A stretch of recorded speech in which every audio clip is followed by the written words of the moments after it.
Hello everyone. We have to study about the pastoral nomads. How was their life, economic conditions, social life, their conditions on the plateaus, plains and desert areas, and also studied about the colonial rule and their pastoral life.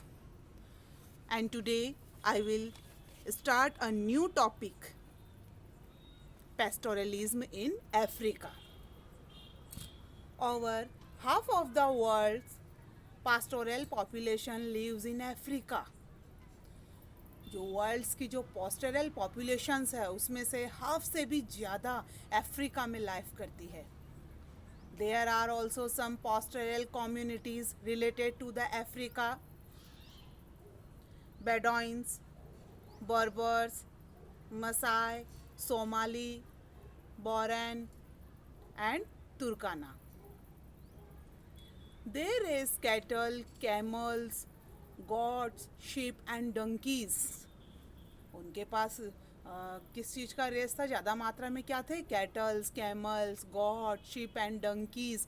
And वो earning करने के लिए क्या करते थे?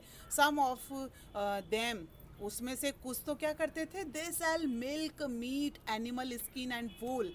And वहीं पे some also earn through trade and transport. And उन्हीं में से कुछ क्या करते थे? अर्निंग के लिए ट्रेड एंड ट्रांसपोर्ट भी करते थे. Some other combine pastoral activity with agriculture. कुछ उसमें एग्रीकल्चर करते थे. वहीं many other do a variety of odd jobs. बहुत से लोग उनमें और जॉब भी करते थे टू सप्लीमेंट देयर अर्निंग्स. अपनी अर्निंग्स के लिए अदर सप्लीमेंट वर्क करते थे. अब हम डिस्कस करेंगे जो पास्टोरल जो कम्युनिटी है, group, the Maasai tribal group of eastern Africa cattle herders. It's a tribal group. यह एक ट्राइबल ग्रुप है ईस्टर्न अफ्रीका का, जिसके पास किस चीज़ का हर्डर्स है? Cattle. Known for being hunters, warriors and herders. ये यहाँ तक कि हंटर्स, वॉरियर्स एंड हर्डर्स के रूप में भी जाना जाता है.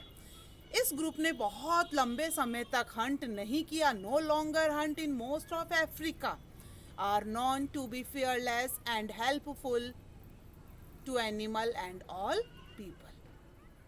The Maasai never engaged in slave trade. हमने प्रीवियस जो चैप्टर था फ्रेंच रिवॉल्यूशन, उसमें हमने स्लेव ट्रेड पढ़ा था कि कैसे ये लोगों को, जो पीजेंट्स थे, फार्मर्स थे, उनको स्लेव कर लेते थे, स्लेव बना लेते थे, अपना गुलाम बना लेते थे. किस लिए? ट्रेड के लिए.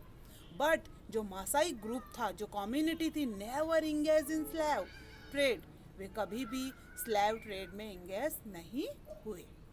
And have never taken conquered tribes for slaves, but they have displaced other tribes and taken their land. and about 300,000 million Maasai live in Kenya. and वहीं पे 150,000 million live in Tanzania. ये यहाँ की population बताई गई है. It's a Maasai people.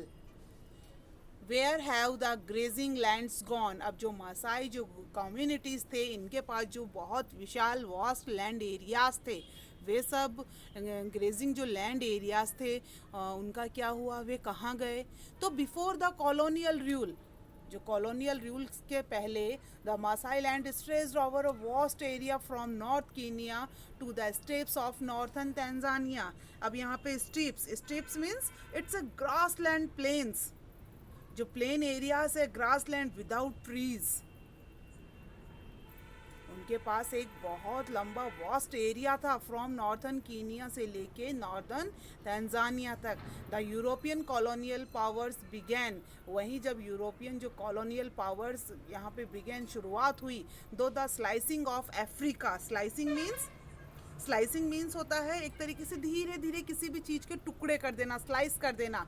तो slicing up of Africa को उन्होंने स्लाइसिंग अप कर दिया, उसके टुकड़े कर दिए.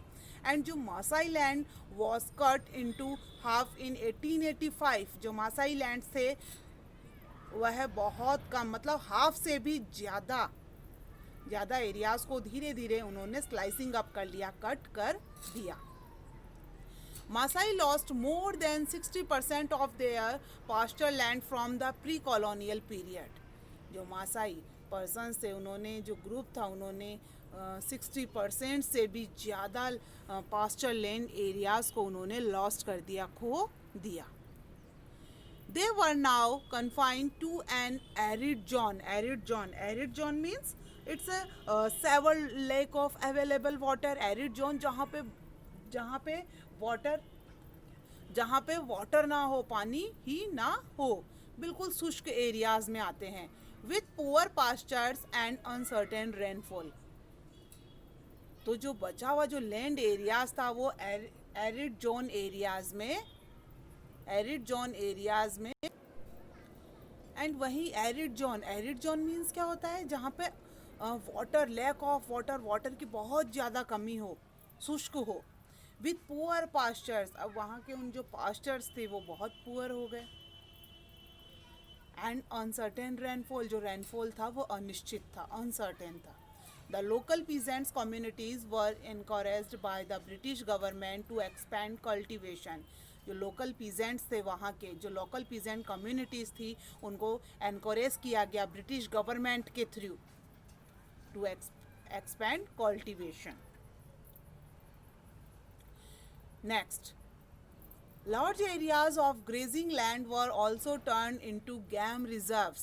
Example, Masai Mara and Samburu National Park in Kenya and Serengeti Park in Tanzania. वहीं जो large areas थे grazing lands के, वो game reserves के रूप में टर्न हो गए, उनको गेम रिजर्व्स के रूप में टर्न कर दिया गया. जो जैसे Mara and Samburu national park in Kenya में and Serengeti park in Tanzania में. Kaokoland herders. अब है नेक्स्ट कोकोलैंड हर्डर्स.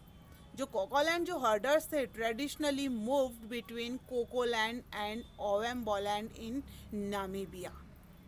जो ट्रेडिशनली हर्डर्स थे कोकोलैंड के, वो अब कहाँ पे उन्होंने मूव ऑन कर दिया, ओवेम्बोलैंड इन नामीबिया की तरफ उन्होंने मूव ऑन कर दिया.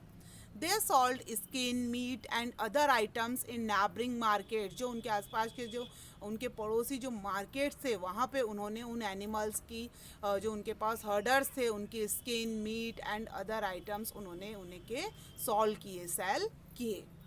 The new system of territorial boundaries restricted their movements and stopped their activities. A new system of territorial boundaries. New system of territorial boundaries means उन्होंने क्या करा, एक न्यू सिस्टम, इसको रेस्ट्रिक्टेड कर दिया गया. Their movements and stop their activities. इनके जो मूवमेंट्स थे उनको और उनकी एक्टिविटीज़ को रोक दिया गया.